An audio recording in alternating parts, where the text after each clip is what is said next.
Hello everyone, तो आज हम बात करने वाले हैं जी एंटरप्राइज लिमिटेड के बारे में। तो मार्केट में काफ़ी ज़्यादा न्यूज़ चल रहे हैं इन स्टॉक के बारे में कि इनका जो मर्जर था सोनी के साथ वो कैंसिल हो चुका है, जो कि वैल्यूएशन बताया गया था कि दोनों मिलके कुछ $10 बिलियन का कंपनी बनाएंगे और बड़े बड़े ओटीटी प्लेटफॉर्म जैसे कि नेटफ्लिक्स और डिज्नी प्लस को टक्कर देंगे, लेकिन अब सब कुछ फेल हो चुका है। तो काफ़ी लोग इन जी एंटरटेनमेंट एंटरप्राइज में लगाया भी था पैसा। तो वो लोग काफ़ी फँसे हुए हैं, वो लोग डाउट में है कि इससे एग्ज़िट किया जाए या फिर होल्ड किया जाए, या फिर जो लोग इसमें एंट्री करना चाहते हैं वो भी डाउट में है कि इसमें फ्रेश बाइंग किया जाए या इस कंपनी को रहने दिया जाए। हम सब कुछ डिस्कस करेंगे डिटेल में, बहुत इम्पोर्टेंट होने वाला है। और हम ये भी जानेंगे कि सोनी ने आखिरकार जी एंटरटेनमेंट एंटरप्राइज लिमिटेड से आखिर मर्जर किया क्यों नहीं, तो हम सब कुछ जानेंगे। और सबसे पहले मैं यहाँ पे कुछ डिटेल और फैक्ट्स बताऊंगा, उससे आप खुद अंदाज़ा लगा पाएंगे कि आखिरकार सोनी ने जी एंटरप्राइज लिमिटेड के साथ मर्जर आखिर किया क्यों नहीं। तो चलिए स्टार्ट करते हैं। तो सबसे पहले हम देखते हैं कि जो एनडीटीवी लिमिटेड है, तो उन्होंने जून 2014 में टू 23 में अमेजिंग आर्टिकल पब्लिश किया है। तो ये आर्टिकल है क्या, A to Z of the Subhash Chandra frauds. तो हुआ यूँ कि आप देख सकते हैं, Zee founder Subhash Chandra and his son Punit Goenka used an intricate web of entities to fake recovery of land and siphon off funds for their own benefit. Market regulator Security and Exchange Board of India has alleged। तो सेबी ने इनके ऊपर allegation लगाए हैं कि इनके जो founder थे सुभाष चंद्र और जो इनका सन है पुनीत गोयनका, जो इनफैक्ट अभी भी सीईओ है, इनके ऊपर एलिगेशन लगाए गए हैं। In the interim order SEBI has used diagram and flowchart to illustrate that funds originated from G Enterprise Limited and other listed companies of LC Group were routed through multiple layers of entities owned or controlled by uh, Mr. Chandra's family. Eventually, these funds were transferred back to Z to show that its associate and entities had paid off loan। तो इसका मतलब ये है कि जो जी enterprise limited है, जो इनका लोन था 2018-19, और आप देख सकते हैं 17 में भी है, 2000 करोड़ का था, उसके बाद 1500, उसके बाद 1000 का लो है, तो इन्होंने रिपे कर करके 2030 करोड़ का रह गया है। तो एलिगेशन लगाया ये गया है कि इसका जो सब्सिडरी कंपनीज है जिसके ऊपर मेनली ये सब लोन थे, तो इन्होंने अपने ही पैसे को, अपने ही फंड्स को अपने लिस्टेड एंटिटीज़ के द्वारा ऐसे डाइवर्ट किया गया है कि इन लोगों ने ऐसा दिखाया कि अपने बोरोइंग को रिपे किया है, जबकि इन्होंने किया ही नहीं। तो ये एलिगेशन लगाए गए हैं। और जो सोनी ने अपना जो नोटिस था कि इन्होंने टर्मिनेशन क्यों किया, वो भी यही बताया गया है कि it said that Zee failed to meet certain financial terms and conditions of the merger agreement, including with regard to cash availability and lack of commercial prudence according to Sony termination notice. तो इसमें बताया गया है कि Sony ने Zee enterprise limited के financial terms and condition के ऊपर, कैश अवेलेबिलिटी के ऊपर क्वेश्चन मार्क रेज किए थे। जो जी एंटरटेनमेंट लिमिटेड ने इन लोगों को रिप्लाई बैक नहीं किया है कि इन लोगों के जो कैश फ्लो है वो कैसे है, कितने बोरोइंग बाकी है, वो सब फाइनेंशियल डिटेल डिस्क्लोज नहीं किया है सोनी के साथ। और ये रही बात इसका, तो हम थोड़ा-सा हिस्ट्री जानेंगे कि जब जब कंपनी के ऊपर एलिगेशन लगाए गए हैं सेबी के द्वारा, तो उन कंपनी के साथ क्या हुआ। तो 2009 में ये सत्यम कंप्यूटर सर्विसेज़ के ऊपर एक स्कैम आया था कि इन्होंने जो the scam is exposed in Aman whistleblower, अगर आप देख सकते हैं 1 मिनट, अ आप यहीं पे देख सकते हैं। हाँ, ये how it happened, Raju manipulate the company's account and inflated profit for years. Company's finance were black box that were accessible only by Raju and his confinement. तो राजू ये जो है ये मैनेजमेंट में थे इस कंपनी के, तो इन्होंने अपने जो बैलेंस शीट है उसमें अपने जो अपने प्रॉफिट्स है, जो लॉस है, उनको गलत बताया है। और एक और कंपनी है, और ये है ILFS फ्रॉड। तो इसमें क्या है, the fraud involve misleading financial reporting, making the true financial position of the company eventually defaults on debt obligation, downgrading credit ratings and auditors concern to lead to the exposure of the fraud. तो इन्होंने ये भी अपना जो balance sheet है, जो अपना P&L statement है, उसको गलत बताया। और एक और कंपनी है फुसान स्टील, जो आप जानते होंगे कि इनका ये मनी लॉन्ड्रिंग का केस भी हुआ था, जो जो बाद में इंसॉल्वेंसी और बैंक्रप्सी कोर्ट में भी लगाया गया था, जहाँ पे इसको बैंकरप्ट डिक्लेयर कर दिया गया था और बाद में टाटा स्टील कंपनी ने इसको खरीद लिया। और एक और कंपनी है तो आईबीजी शिपयार्ड लिमिटेड, इनका भी यही केस था कि इन्होंने बोरोइंग लिया था आईसीआईसी बैंक लेंडर्स के द्वारा, और इन जो बोरोइंग था उन्हीं उसको अपने ही सिंगापुर मतलब बेस ग्रुप इंटाइटीज के द्वारा अपने बोरोइंग को डाइवर्ट करके अपने ही मतलब अकाउंट्स में मतलब डाइवर्ट करके अपने ही अंडर रखा है, अपने कंपनी के ऊपर कुछ भी इन्वेस्ट किया ही नहीं।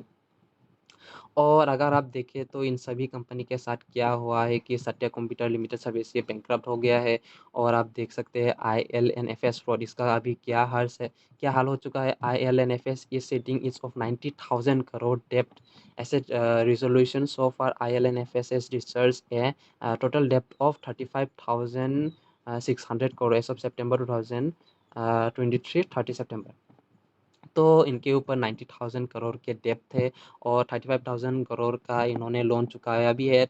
और ये 90,000 करोड़ का डेब्ट ये कैसे चुकाएंगे नहीं जानते, कोई नहीं जानता, सिर्फ भगवान जानता है। और आप देख सकते हैं भूषण स्टील का तो आप जानते ही होंगे क्या होगा, तो टाटा स्टील ने खरीद लिया इनको। और आईबीएल शिपयार्ड ये भी बैंकरप्ट हो चुका है। तो आप देख सकते हैं जितने भी कंपनीज है के ऊपर जो एलिगेशन लगाए गए सेबी के द्वारा, तो या तो वो बैंकरप्ट हो गए हैं या फिर वो काफ़ी बहुत ज़्यादा बोरोइंग में फंसे हुए हैं। अभी भी वो बोरोइंग बाद में लौटा पाएंगे या नहीं, किसी को नहीं पता। और जो जो कंपनीज है जो इन एलिगेशंस के बावजूद खड़े हैं, तो उन कंपनी को भी देख लेते हैं। उसका सीधा सीधा है यस बैंक।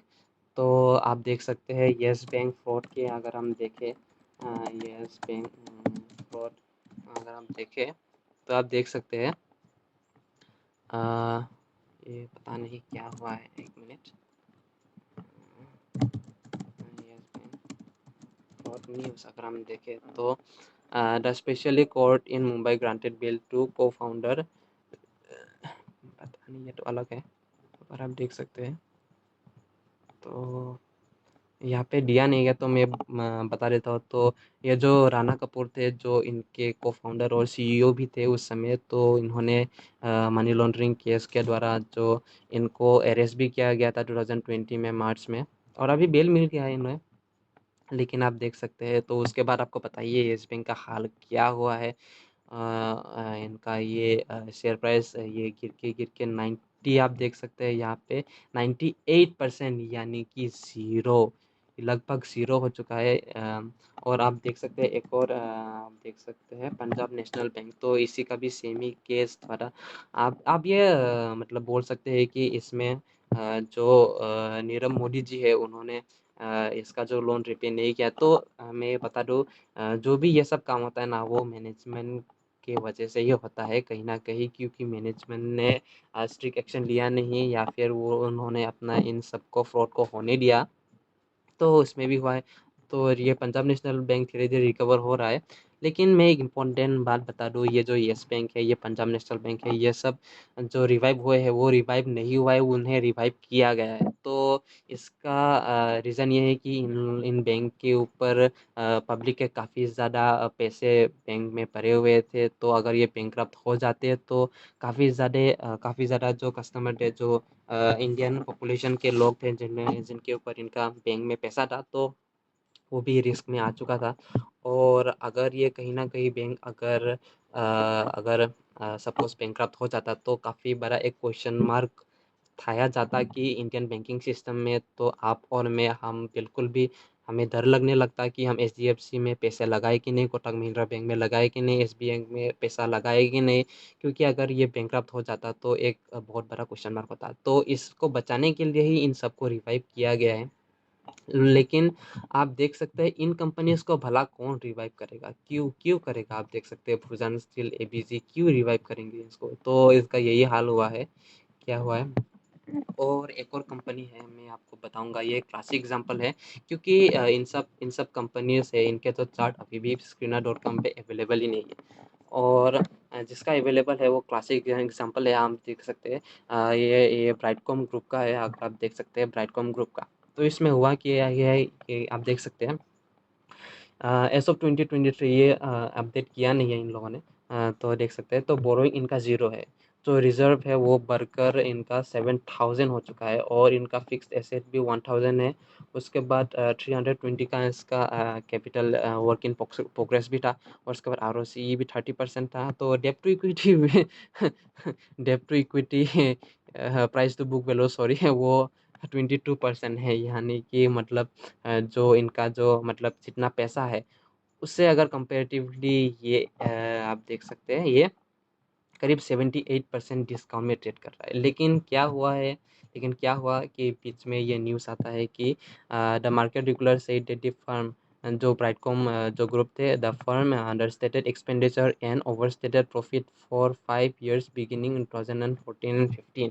तो इन्होंने भी अपने जो बैलेंस शीट में पीएनएल स्टेटमेंट है उनको गलत दिखाया है। तो इन सब की वजह से अगर आप देख सकते हैं, अगर आप देखें ब्राइटकॉम लिमिटेड के शेयर को अगर आप देखें अगर आप देखें 1 मिनट बाइटकॉम ग्रुप अगर हम देखें तो इसका शेयर क्या हुआ है हम देख सकते हैं आप।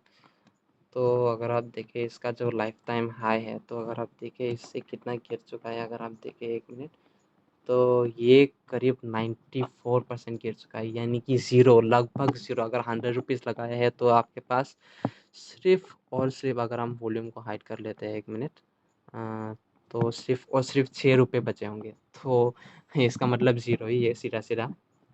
तो ये है। तो अगर आप देख सकते हैं ब्राइटकॉम लिमिटेड ने प्रॉफ़िट में जो 2023 दिसंबर के बाद अपना क्वार्टरली प्रॉफ़िट दिखाया ही नहीं। तो इन लोगों ने अपडेट किया ही नहीं उसके बाद। तो पता नहीं। तो इसका सीधा-सीधा मतलब ये है कि इन्होंने जो बैलेंस शीट में जो दिखाया है, जो इनका रिज़र्व 7000 है, बोरोइंग 0 है जो फिक्स एसेट 1000 करोड़ है, इन सब का कोई भरोसा नहीं है। किसी को नहीं पता कि इसके पास इतना रिज़र्व है कि नहीं, इसके पास कितना बोरोइंग है, इसके पास कितना फिक्स एसेट है और इसका जो आरओसीई है, जो 30% दिखाई दे रहा है, वो असल में है कि नहीं, किसी को नहीं पता। तो इसका आप सीधा-सीधा इम्पैक्ट आप देख भी सकते हैं यहाँ पे। यहाँ पे शेयर प्राइस आप देख सकते हैं 94% है। अगर आप देखें ब्राइटकॉम लिमिटेड में शेयर होल्डिंग में देख सकते हैं तो आप सीधा-सीधा अंदाज़ा लगा सकते हैं कि इनका जो करीब 2018, 19, 20 में भी आप देख सकते हैं, करीब आप 16 में भी देख सकते हैं 44% था। इनका प्रमोटर्स के पास भी होल्डिंग थे, काफ़ी डीआईआई के पास भी था। तो इसका हाल क्या हुआ है अभी 70% है। तो आप देख सकते हैं या फिर ब्राइटकॉम में हुआ क्या है कि लगातार अपर सर्किट लगाए गए यहाँ पे उसके बाद ये 400% का गेन उसके बाद 140% का गेन मतलब सॉरी नहीं 140% का गेन उसके बाद आप देख सकते हैं ये 62% का गेन तो काफ़ी ज़्यादा गेन दिखाए गए। उसके बाद क्या हाल हुआ इतना सारा गेन के बाद ये फिर से नीचे आया फिर से यहाँ पे तो यहाँ पे हुआ है कि अपर सर्किट लगाए गए, यहाँ पे रिटेलर ने अपना माल बेचा मतलब रिटेलर मतलब ऑपरेटर्स ने अपना माल बेचा, रिटेलर ने यहाँ पे खरीदा, फिर से ऑपरेटर को अपना माल बेचना था तो फिर से अपना शेयर प्राइस को बढ़ाया, यहाँ पे रिटेलर ने फिर से खरीदा और उसके बाद प्राइसेस नीचे आए, उसके बाद ऑपरेटर को फिर से अपना माल बेचना था तो फिर से ऊपर लेके गए, फिर से रिटेलर ने पैसा खरीदा, फिर से अपर सर्किट दिखाया, फिर से रिटेलर ने अपना पैसा गया तो ऑपरेटर धीरे-धीरे करके अपने पैसे को निकाल दे गए इस कंपनी से। अगर काफ़ी ज़्यादा ड्राइंग हो चुका है सॉरी। अगर आप देख सकते हैं यहाँ पे भी अपर सर्किट लगाया गया 40% का, यहाँ पे भी अपर सर्किट लगाया गया 100% का। लेकिन इतना सारे अपर सर्किट लगाने के बावजूद क्या हाल हुआ? अभी कंपनी 90 94% तक गिर गया। मतलब पूरे अगर आप यहाँ पे भी पैसे लगाए होंगे तो मतलब क्या हाल हुआ होगा आप देख सकते हैं। यहाँ पे भी आप देख सकते हैं आप 70-80% आपका पैसा डूब गया इसमें। तो ये हाल होता है अगर मैनेजमेंट के ऊपर सीरियसली एलिगेशन लगाए जाते हैं। ये जो सेबी आपका जो एलिगेशन लगाते हैं ना वो ऐसे ही हवा में नहीं लगा सकते। कुछ प्रॉपर फैक्ट होते हैं, कुछ डॉक्यूमेंट होते हैं, उसके बाद ही ये लोग एलिगेशन लगाते हैं। तो आप देख सकते हैं जो जितने भी कंपनीज़ हैं इनके ऊपर एलिगेशन लगाए गए, उन सारे कंपनीज़ का क्या हाल हुआ। कुछ लोग कुछ बैंकरप्ट हो गए, कुछ ने लोन में डूब गए कि उन्हें पता नहीं अभी लोन रीपे कर पाएँगे नहीं। कुछ को किसी ने खरीद लिया क्योंकि वो इम्पोर्टेंट सेक्टर से बिलॉन्ग करते थे जैसे कि steel sector, first steel sector में थे या फिर बैंकिंग में थे, उसको रिवाइव करना इम्पोर्टेंट था। तो ये सब हाल होता है अगर आपका मैनेजमेंट में सीरियसली अगर एलिगेशन लगाए जाते हैं। तो आप देख सकते हैं इनका जो रिज़र्व है 10,000 है, बोरोइंग जो 2030 230 करोड़ दिखाई दे रहा है, ये किसी को नहीं पता ये कितना बोरोइंग है इनके पास, कितना रिज़र्व्स है। और आप देख सकते हैं इसका जो आप इन्वेस्टर्स में आप देख सकते हैं जो एक टाइम पे अगर हम ईयरली में देखें तो एक टाइम पे एफआईआई के पास 64% तक का जो इनका पास होल्डिंग्स थे वो घटकर 18% हो चुका है जो एफआईआई के पास भी एफआईआई का सॉरी एफआईआई नहीं डीआईआई तो डिफाई डीआईआई का ये लोग पागल हो चुके हैं पैसों में। तो म्यूचुअल फंड हाउसेस से रिटेल पब्लिक से इतना पैसा आ रहा है डीआईआई में, तो इन लोगों को पता नहीं है, इन लोगों को आइडिया नहीं लग रहा है कि किस किस कंपनी में पैसा लगाए। तो जिस भी कंपनी में मौका मिल रहा है ये लोग उसी कंपनी में लगा रहे हैं। तो डीआईआई को आप थोड़ा बच के रहिए। इन लोगों के पास बहुत पैसा है, इन लोगों को पता नहीं इन सारे पैसों का क्या करना है। तो ये लोग किसी मतलब कुछ भी कंपनी में लगा रहे हैं। तो यही है था। और अगर आप देख सकते हैं इसमें अगर आप देख सकते हैं जी जी में हुआ क्या, तो आप देख सकते हैं यहाँ पे सेमी केस हुआ है जो ब्राइटकॉम में अगर आप देख सकते हैं जो आप देख सकते हैं 2021 में फिर अगर आप देख सकते हैं 14 सितंबर में तो अगर आप देख सकते हैं यहाँ पे अगर देख सकते हैं ये 39% सिंगल डे में मूव। उसके बाद फिर से 31% फिर भी इतने सारे अप मूव में के बाद भी क्या हुआ, फिर से शेयर प्राइस नीचे आया। तो ये सब सिर्फ ऑपरेटर्स का गेम था, ऑपरेटर्स को अपना अपना जो होल्डिंग्स था उससे रिड्यूस करना था। आप देख सकते हैं जो प्रोमोटर्स के पास जो इतना सारा होल्डिंग था वो रिड्यूस करना था। वो लोग रिड्यूस कैसे करते, पब्लिक को बेचना ही था इन लोगों ने। तो रिटेल पब्लिक ने सोचा कि ये तो आसमान में, ये तो चांद पे जाकर ही रुकेगा ये सब शेयर। तो उन्होंने खरीद लिया और ये नीचे आ गया है। उसके बाद आप देख सकते हैं फिर से यहाँ पे आप देख सकते हैं ये कितने का है, 16% का गेन गया। इतने देने के बाद क्या हुआ, फिर से नीचे आया। आप देख सकते हैं आप देख सकते हैं 16% का ये अपसाइड है, उसके बाद फिर से नीचे आया। अगर आप देख सकते हैं अभी भी रिकवरी आया है कुछ 16% का। लेकिन ये जब भी रिकवरी आया है, जब 16% 20% इन सब रिकवरी का क्या रीज़न, अगर अल्टीमेटली शेयर प्राइस नीचे ही जाता है तो सीधा-सीधा ये कुछ नहीं, ये ऑपरेटर्स गेम है। एफआईआई को अपना माल बेचना है यहाँ से, जितना जितना जल्दी हो सके वो लोग कुछ भी करेंगे एफआईआई अपने माल को बेचने के लिए। तो वो लोग अपर सर्किट लगाते रहेंगे। एफआईआई रिटेल पब्लिक को लगेगा कि ये चाँद पे जाके रुकेगा, अपना पैसा 100 गुना, 150 गुना, 100 टाइम्स, 1000 टाइम्स होगा, ये लोग खरीद लेंगे। और क्या हाल होगा लास्ट में, इसका हाल भी यही होगा, मैं कह रहा हूँ आपसे। जो इसका ब्राइटकॉम ग्रुप में हुआ आप देख सकते हैं। जो ब्राइटकॉम ग्रुप में हुआ उसका हाल भी यही होगा। लेकिन आप में से कुछ लोग ये पूछ सकते हैं कि ये ज़ी एंटरटेनमेंट लिमिटेड, ये हो सकता है कि ये सब एलिगेशन ऐसे ही लगाए हों, और मतलब हो सकता है ये रिवाइव हो जाए। तो ये मैं यही कहना चाहता हूँ, हो सकता है, किसी को नहीं पता। तो जिस कंपनी में इतने सारे एलिगेशन लगाए हैं, जिसमें आप देख सकते हैं हिस्ट्री में भी आप देख सकते हैं क्या हाल हुआ है। तो ऐसे कंपनी में ट्रेड करना ही क्यों यार।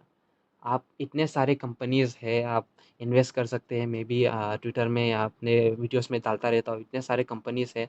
तो इन सब कंपनीज़ में पैसा क्यों लगाया जाए यार। जब एफआईआई अपने होल्डिंग बेच रहे हैं, जो डीआईआई भी अपना होल्डिंग बेच रहे हैं, तो रिटेल पब्लिक आप और मैं क्यों खरीदे। क्या हम ज़्यादा इनसे ज़्यादा नॉलेज है, क्या हमें ज़्यादा इंसाइट है इन सब से, क्या हमें ज़्यादा कंपनी के बारे में मालूम है, हम क्यों खरीद रहे हैं। अगर ये लोग बेच रहे हैं तो क्या है इसमें।